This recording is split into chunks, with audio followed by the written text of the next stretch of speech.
This is the JJO Morning Show podcast with Johnny and D. Listen, rate, subscribe. All right, we're going to head out to Harrisburg, Pennsylvania. Ben Franklin School. Ben Franklin, not a pussy. Oof.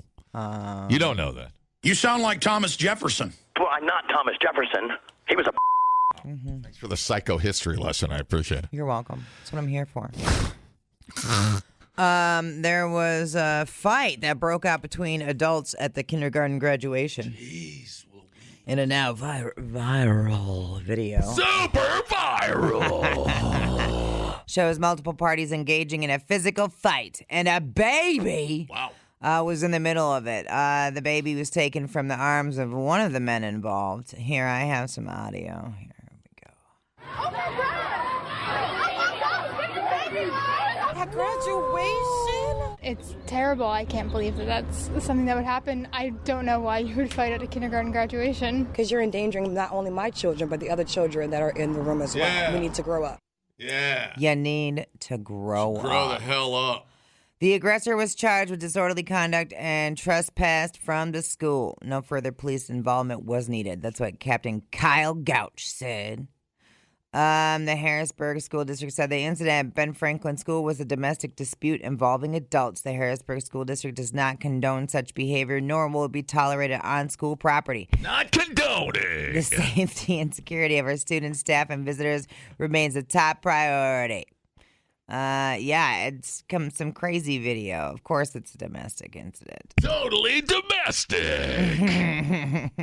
I don't understand. Do they do the cap and gown nonsense for? I thought everybody was broke.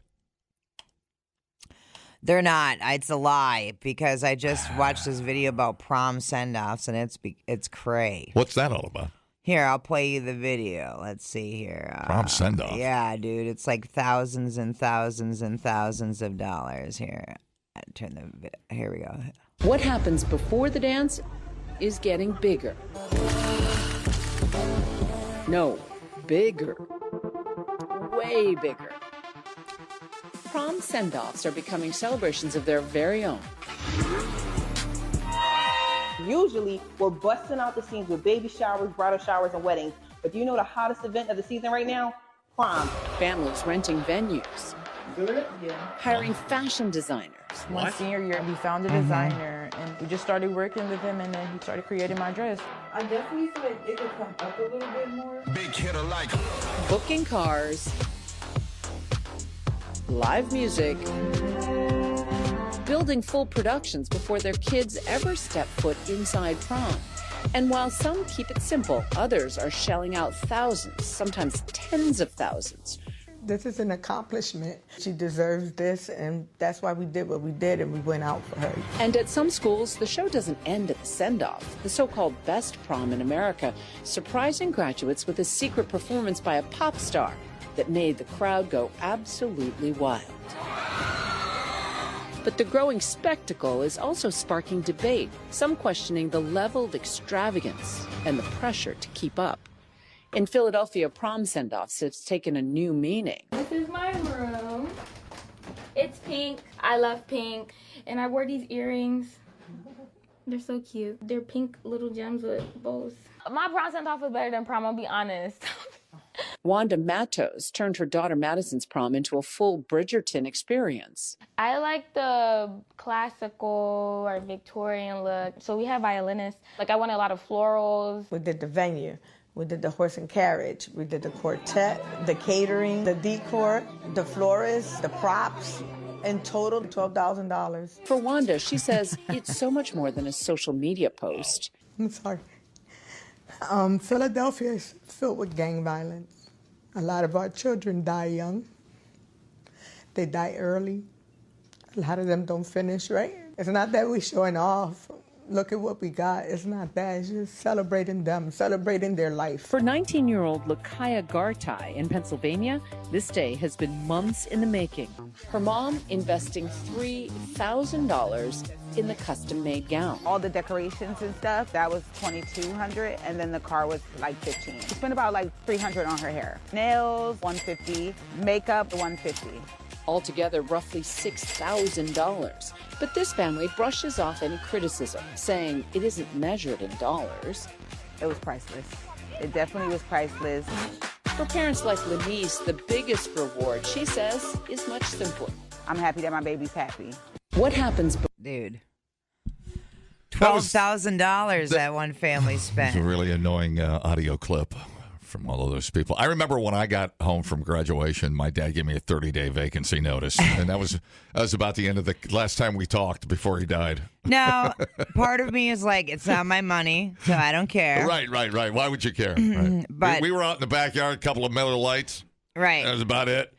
But that's a lot of money to spend on that's prom. Incredible. You know, and are these celebrations getting kind of out of hand and sending a wrong message? Like, that's where I get. And are you putting yourself in debt for these celebrations? And is that a wrong message to the kids? Right?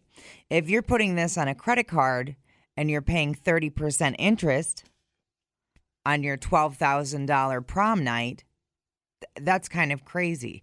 And I think it's kind of weird, like, and this is where, like, you know, even like New Year's Eve, right? People put these weird expectations on New Year's Eve. Yeah. And I think it's weird to put so much emphasis on one night and on one day. Like the parents do it more for themselves than they do it for the kid, even. Right. Sometimes. Makes you wonder. You've got the money. Or just put it on a credit card. I don't know. We never had the participation trophy type things like these prom. Is this a graduation or a prom? But it was a kindergarten graduation that they were at. But it's more the fight for, went down. But I think it's more for mothers doting over their daughters. Don't you think? Like it's a pageantry thing. Yeah. You know? Mm-hmm. I don't know. We never had any of this. One day it was prom. The next day it wasn't. Right. Or the day before. Yeah. We never had. And it was just like you go, you get your dress, maybe you rent a limo with 6 of your friends or whatever, you know. Yeah. But yeah, it wasn't so crazy. But also, like, you know, okay, if that's a motivation to keep them out of trouble all year, you know, okay. Just keep an eye on your little kindergartner. But the kindergarten graduation throwdown. Well, and we also didn't have kindergarten graduation. We didn't have 5th grade graduation. Right. We didn't have 8th grade graduation. We just had you go to middle school now. Now you go to high school. Now, you know, and then you graduate high school. One day I was pooping my pants. The next day I was had my kindergarten big boy pants on, and I was at school with my big fat pencil. Right. Why not? The graduation, the pomp and circumstances still lost on me. I guess there's no harm. I mean, you know, a good reason to throw a barbecue. Yeah, totally. I mean, it doesn't chap my ass at all. I don't care. I don't like to get invited to one. I like free food. I'm kind of an asshole about this stuff because why is it so? You know what annoys me? I'm going to tell you what annoys me. Okay. And this is nitpicking, and I don't know why I don't like it. You ever not like something and not know why you don't like it? Yeah, all the time. And then you don't say anything because you think you're the asshole. All the time. You know what I really hate, and this seems to be a thing lately, but everybody seems to be saying it, is when parents call their kids kiddos. It makes me want to stab you in the face. I love that you hate it. I don't know why I hate it. But it's like every parent has to go out of their way now to say, oh, we're picking up the kiddos? Where are the kiddos? Oh, the kiddos are throwing a party. Aren't the kiddos grand? Those are my kiddos. Huh? I love that you hate it. Why? Why do I hate it? I don't know why. Just, they're kids. They're not kiddos. That sounds like a... inanimate object. I don't know what it sounds like. I just don't like it. Okay, here's what I hate. And everybody's doing it at once. I know. Okay. Right. I don't, and I know this makes me an asshole, but I don't understand. Come on in. The water's warm. Tell me about your asshole behavior. Why we need kindergarten graduation, 5th grade graduation, 8th grade graduation. It's not that big of a deal. Sorry, not sorry. Take away from them. What did they graduate from kindergarten? Oh, wow. Look, you made a finger painting. Boom, shakalaka. Good job. Yep. Look, you tied your shoes. And you know what? You probably didn't because none of y'all are teaching a kid how to tie shoes. Because of Velcro. Every goddamn kid I see that's in the age of 12 and 13 is wearing friggin' slip-on shoes. Do any of them even know how to tie their friggin' shoes anymore? Probably not. Preach it. So anyway, I'm just saying, I haven't been able to understand that for a long time, and I haven't said anything because I'm like, everyone's going to think I'm an asshole. But I don't understand the point of that either. So what? You need to make it all the way through to your senior year before I'm like, good job. Yep. The rest of it is just going through the motions, man. You got to make it all the way through. I think it's like when you dress up your cat. I think your kindergartner's like when you dress up your cat in workout clothes. You know, it's like, oh my God, they're so adorable. Oh my God, this one's getting too big to cuddle. I need me a baby. Ha! You know what I'm saying? I don't understand it, but I hate everybody right now. And I don't know why. Oh. But I would come over for some free snacks and a couple of cold ones. Totally. If there's a kindergarten graduation to do it. Totally. Do the kids understand? Do they even know? No. I'm trying to remember if I had part of me thinks this is the problem. We're like, good job. But I'm like, he didn't do anything. Yeah. I think I think parents are like I have any room to talk. I think parents want to do this before the world gets jaded for their kids. Maybe. You know what I'm saying? Yeah. Before they find out what a JJO is and they tune in and they get bitter. It's like the happier moments kind of aren't as consistent as they. I guess. No, yeah, I don't know, dude. Before the speeches and the politics and the crap, and I think they just want to be adorable. I don't know what's going on, man. I guess. I don't know. The stuff that used to seem normal when I was a kid now is like exploited into this, oh my God, I have the most special child ever on earth. Right. It can count to 5. I know. Great. Exactly. Dude. It's really weird. It's really strange. I wipe my own ass. Right. It's like your kid every year. It's like every waking moment is just this over. Like they're being congratulated celebration. On it. Right. And yeah, you're like, nah, dude, we're just living, man. You're going to the first grade. We better have a pre-first grade party graduation thing. But the new rite of passage is very interesting. How the money spent and the showboating that seems to go on. Yeah. We need to bring it back old school where they have to spend a night in the woods and make it out alive. Word. My face was ripped off by raccoons. But I finished first grade. And then throw in some drunk parents and start a fight. Great. Right. I'm in. Anyway. Sorry if anyone's kid is graduating kindergarten today. Forget everything we said. You're fine. You're fine. People, relax. What a complete waste We are killing it online. Have you guys checked the comments? of cyberspace. Smoke That Skin Wagon says, you guys are killing it. The JJO Morning Show Podcast. We're internet sensations. Johnny and D, nowhere but JJO. Today is National Hug Your Cat Day. Oh, not a problem. Yeah, you gotta hug your kitty cat. yeah. Only if they want you to. If they don't. I will smother that pussy. Whoa. I'm backed up there. That's the sound. That's the sound it makes. Yeah. If your cat sets boundaries and does not like hugs, then don't hug it. True that. Got to respect your cat's boundaries. We've done those stories before.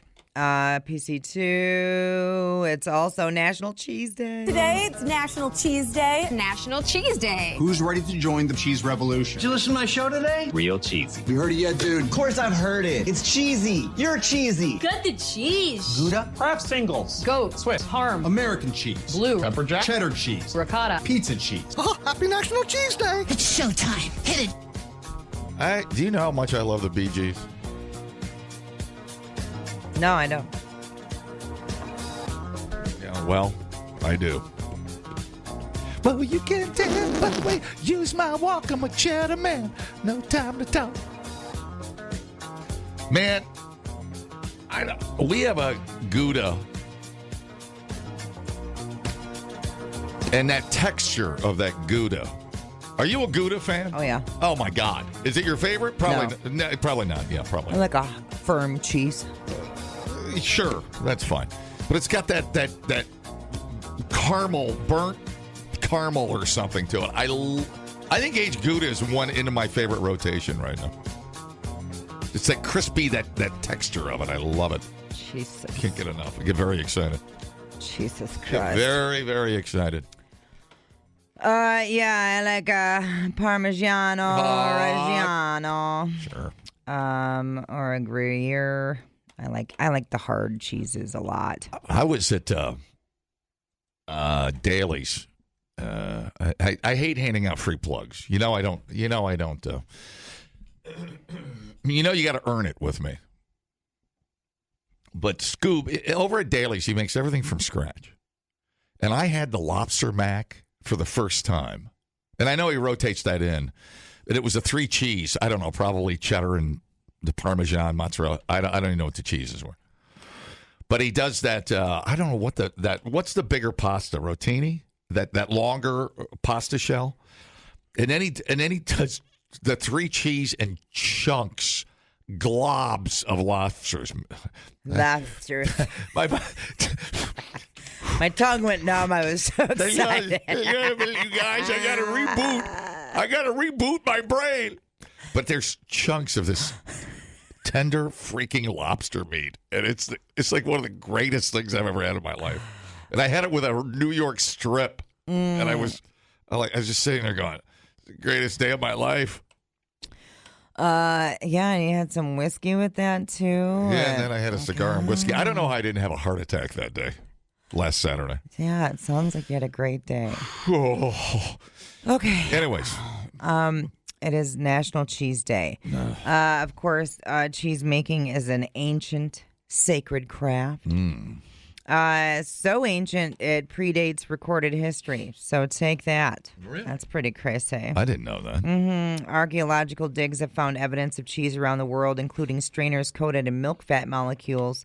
In Poland, that dated around 5500 BCE. Murals in Egypt dated at 2000 BCE. And an artifact of preserved cheese in China believed to be more than 3,000 years old.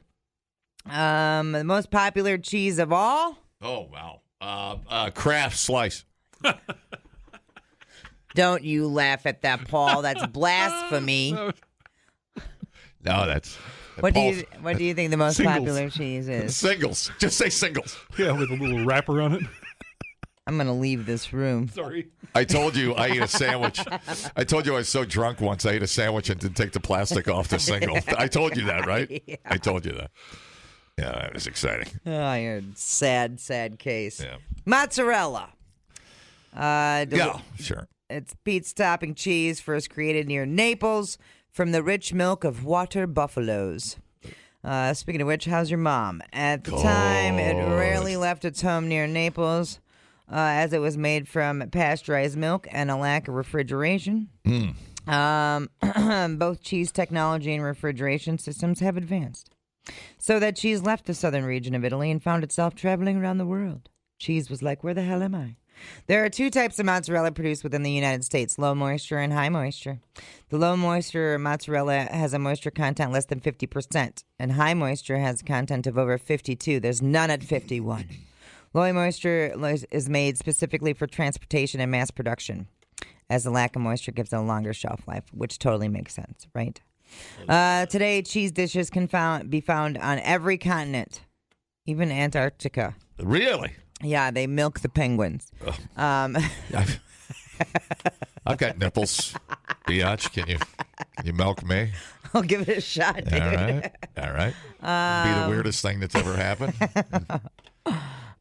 So there you go. Cheese. If you go to the frickin' Mouse House in Defo. Oh, yeah. Which is a great spot there. They got German bologna. Yeah, dude, you can get their cheddar. You can get it in like a 10. It ain't cheap either. That 15-year-old cheddar, that stuff ain't cheap anymore. That is not. You can't. That's like a $30 hunk of cheese. Yeah. But and then that 15-year. Are you a cheddar guy? Yeah. Oh. Dude, I love the crystals. I just can't. How much for the 1,000-year-old cheddar? Dude, right? Oh my God. $1 million. Yeah. Okay, let's see. No, you can buy it like you do a shot of Pappy Van Winkle. You can do like a tiny ounce version of like a 25-year-old cheddar for whatever, $100, whatever. I don't know what it is, but you can do it like a shot of whiskey, like a double rare Eagle or something. It's pretty cool, man. It's badass. You get into that cheese, you're going to go down a rabbit hole, dude. Jesus Christ.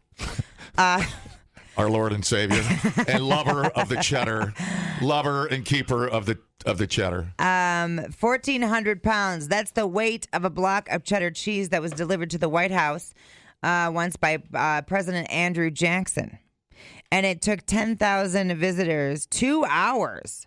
They were at the White House to finish that block of cheddar cheese. No kidding. And they just were eating away at it. And none of them could poop. For a whole week.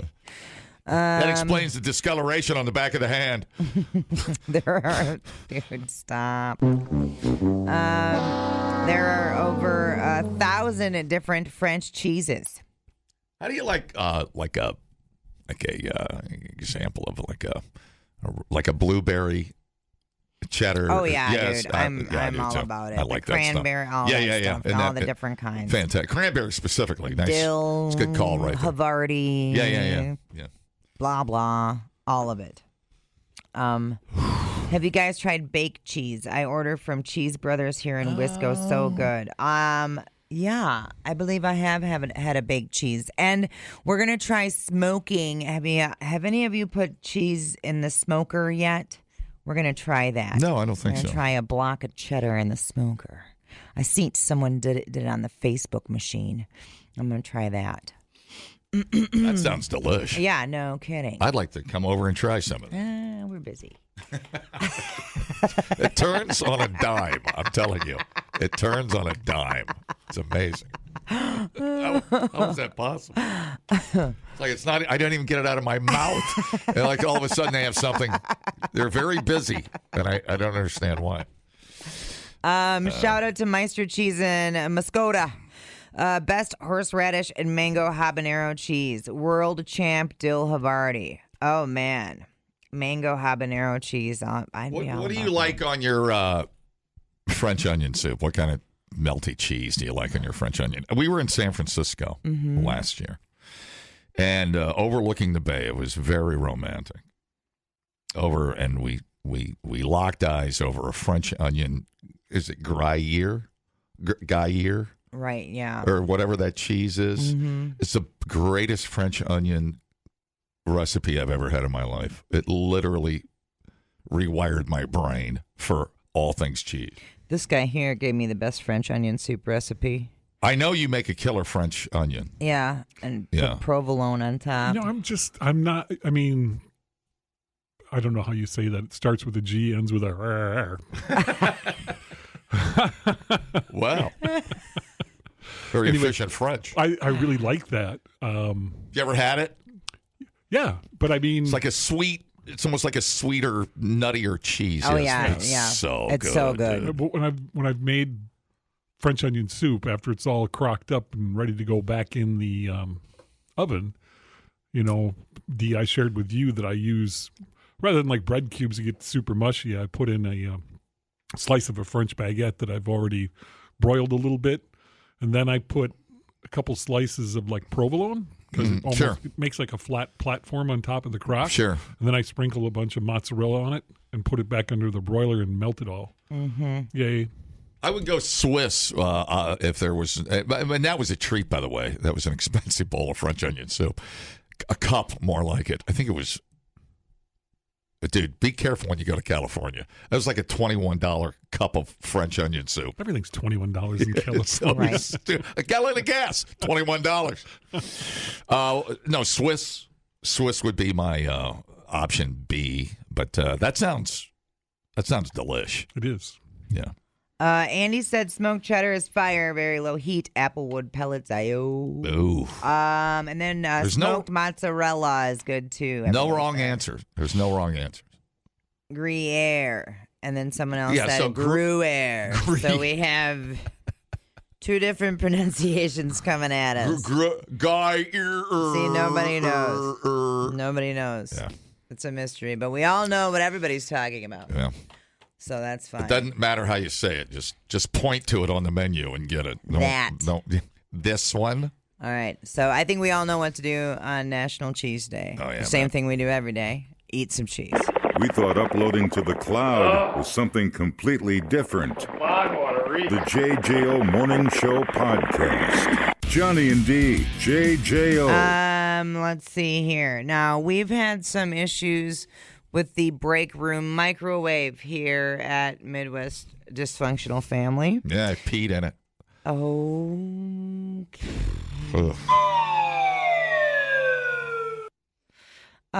Secrets. I have burnt popcorn in it. I did that one time. And then there's been an episode of someone heating up fish. Was it Ebo? Heating up a fish? White fish. He heated up white fish. You're never supposed to heat up fish in the work microwave. It's an unwritten rule that everybody knows. Bro code. Yeah. Somebody else heated up a stinky lunch and people were bitching. But anyway, I digress. 46-year-old detective named Michael DeBassi was at a police headquarters in Myrtle Beach, South Carolina, on Saturday when he got into it with a patrolman. Michael was furious. I tell you. Freaking furious. Because the guy was warming up fish in the microwave, causing a bad odor in the office. He was so upset, he pointed his gun at the other officer. Dude. Very interesting. You can't do that, sir. You cannot do that. There's no word on what kind of fish it was, but I believe I am correct when saying no fish is acceptable to heat up in the work microwave. Michael was arrested for pointing his gun at someone, which is a felony in this circumstance. He was booked and released. He's also been fired. The other officer won't be charged with a crime for microwaving fish. Usually the cops are waving their gun at unarmed, innocent motorists. But in this case, here we are in the... Here we are. Must have struck a nerve. Totally reasonable. I shot up the place. The fish stunk. Oh, okay. Man. Okay, burnout. He must have been having a bad day. I don't know. I'm trying to remember if I've warmed up a fish in the microwave. Yeah. I guess no. No, my rule on fish is you got to eat it when you get it. You got to eat it. Warm it. You can't deal with day-old fish. Reheating fish. Cod. Unless you're doing it in the air fryer. Oh, my God. Jinxies. Are we becoming best friends? Nope. Yeah, you're right. Wishful thinking. No. When you get fish, come on. Don't act like you've been there before. Eat that damn thing. Yeah. There was one time I made fish in Amber's apartment. I made this. It was a white fish. And the ventilation in some of those apartments is not great. I made it in the air fryer, and it stunk up the whole apartment. It stunk for a long time, for well over a week. It might have been like a couple weeks. It was terrible.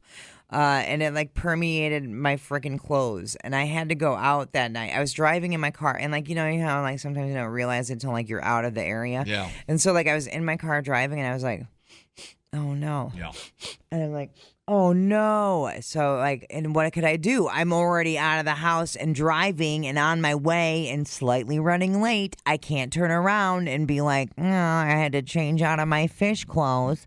Oh, it was terrible. So then of course, I'm on my way to hang out with a bunch of dudes, and I was like, I hear it's going to come the lesbian fish slamming jokes. It's terrible. Yeah. It's terrible. So I had to I had to preemptively be like, I made fish for dinner tonight, so that no lesbian jokes, which was already, it was just terrible. And that didn't stop anybody. And just smelling like fish the whole night. It's terrible. Oh, dude. It's terrible. It was a nightmare. So that was the last time I made fish at Amber's apartment. I'm trying to think of a lesbian fish market. Well, don't they call a lesbian fingers fish sticks or something? I can't remember. Radio, it's hard. Comedy, hard. No, like do something with your fish, like eat it, put it on a salad or something cold. Right. Yeah, don't reheat. Nick only cooks fish outside. Yep. Yeah. Fair enough. Mackerel is the worst fish to microwave. It smells like an aquarium on a cracker. That's terrible. We have a popcorn machine in our break room. I friggin' love waiting until someone is using it. I walk in there and nuke a dish of salmon to the high heavens. Courtney, you are a terrorist. Yeah, burnt popcorn is the worst, too. That's nasty. That's so nasty. Dude, that is break room warfare, buddy. Yeah. All right, what's your brain story? Are you doing your brain story? All right, you guys. Yeah. Okay. All right. So, they took a clump of human brain cells. I don't know. I don't even know how that works. They just took a melon ball scooper right out of your brain. Real life researchers taught a clump of 200,000 living human brain cells. They taught it how to play Doom, the computer game from the 90s. That's so wild. Experts at Cortical Labs, an Australian biotech company, completed the feat as part of developing the world's first code deployable biological computer. Which sounds scary, which runs on nerve cells or neurons grown on a silicon chip. The team announced that a clump of brain cells could play the first-person shooter game, although not very well in a video posted in February. Dude. It had trained a few years ago. They started with 800 brain cells cultured on a computer chip to play Pong. Okay. And the neurons used in the Project Allergic came from the company's CEO, Han Wang Chong, although not from his brain. He previously donated some of his blood to the cause. Researchers extracted white blood cells from the samples and reprogrammed them into stem cells. Holy smoke. These special cells can continue making copies of themselves and turn into other types of cells. And then you get the monster from Frankenstein. Essentially, we reverse the biological clock back to an embryonic state, induce them into neurons, and put them in a glass chip the size of a coin. Because they're on a chip, electricity is the common language between neurons and the computer system, and we can interface them and get them to play Doom. Wow. The team mapped the video feed from the game into patterns of neural simulation. For instance, when a demon appears on the left of the screen, certain electrodes stimulate the left side of the neuron clump sensory area. Then the researchers noted the cell's responses, electrical spikes converted into motor commands. Different patterns of activity got coded in the distinct actions in the game, such as shooting. Dude, I don't know how I feel about They're this. going to put these little brain clumps into them robot dogs, and it's all over. I don't know how I feel about Anybody this. that looks funny is going to get one right between the eyes. Dude, this... Right now, the cells play a lot like a beginner who's never seen a computer. That's not the point, though, is it? Is that the point? Dude, the woods of West Virginia are looking pretty good, dude. I'm coming with. Holy smokes. It's just this thing sitting there wiggling like a sea monkey. Shooting everybody. Damn, Doesn't even dude. know why it's shooting. Doesn't that sound like college? Like a bunch of brain cells sitting around playing Doom? That sounds like 4 years of college. And then the brain cells are going to grow and reassimilate, and all of a sudden they're not going to know why or need a reason to start shooting everybody. They just do it because they enjoy. What was that cartoon character that was like a pink blob and he was in the middle of like a guy's stomach and he controlled the guy around him and he was just this pink blob. That's what it reminds me of. I don't know that one. Yeah. How long ago was this? 90s? It was when I was a kid. Yeah, right. I can't even remember what cartoon it was from, but that, dude, this is not cool, man. I'm sure it could probably have some good function somewhere along the line, but don't you think that this is inevitably going to be used for something against us? Well, it's amazing because Is we that have doom and gloom. How or many what? brain cells do we have? Like billions, right? Oh yeah. It's stupid. Stupid amount of brain cells. I mean, Well, some people have. Some, yeah, I've got 3. I've got 3, and but I'm getting by. I'm getting by. But think about that. I mean, if you only have 200,000 brain cells, what's this thing going to be like when it's got 5 million brain cells? Right. That blob's going to be upright, and it's going to start moving. It's going to get stuck to your leg. Yeah, dude.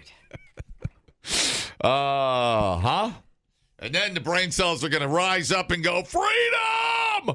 And just start. I don't know what they're going to do. I'm afraid to guess. There you go. Is that fair to the brain cells? I don't know. I don't think they have feelings. Do they have emotions? Then somebody's going to say, I'm an advocate for brain cells that are being used. Where does consciousness start? Thank you. There you go. I don't know. There it is. Brains in a jar. Jeez Louise. Which would be like one of them old 50s black and white movies where you had, what was that one where the guy was cutting the heads off? Remember his girlfriend died in a car accident and he was trying to get body parts to put his girlfriend back together because he cut her head off, had it in a jar? No, I don't. Yeah, and then he was trying to get body parts to put her back together because he missed her. Good grief. One of those things. Yeah, this is Frankenstein. This is Frankenstein. Yeah, Krang 1 from Teenage Mutant Ninja Turtles. Yes, thank you. Yep. That's exactly what I'm thinking of. Oh, my God. Remember the Matrix? Huh? Remember when they were... Yeah. The hellscape of the Matrix? Yeah, Michelle goes, don't these scientists watch movies? This is not going to end well. And they hook the babies up to the umbilical cord in the back of the neck, and they suck the juice out of the babies? What do you think feeds the Matrix? Here, I'm going to show you what I'm The thinking Terminator. of. It's all the same stuff. Huh? Watch what you wish for. This is the character I'm thinking of, and the pink guy controls the dude. Oh, yeah, I remember that. Yeah. I do remember that. Oh, wow. That's a good call. Totally forgot about that. So, terrifying. Otherwise, I'm going to go warm up my coffee and some fish in the microwave. And wait until wait until my job gets replaced by a teaspoon of brains. The JJO Morning Show podcast with Johnny and D. Listen, rate, subscribe. Catch a new show every Monday through Friday, 6 till 10 a.m. on 94.1 JJO or streaming anywhere in the JJO app. Johnny and D, nowhere but JJO.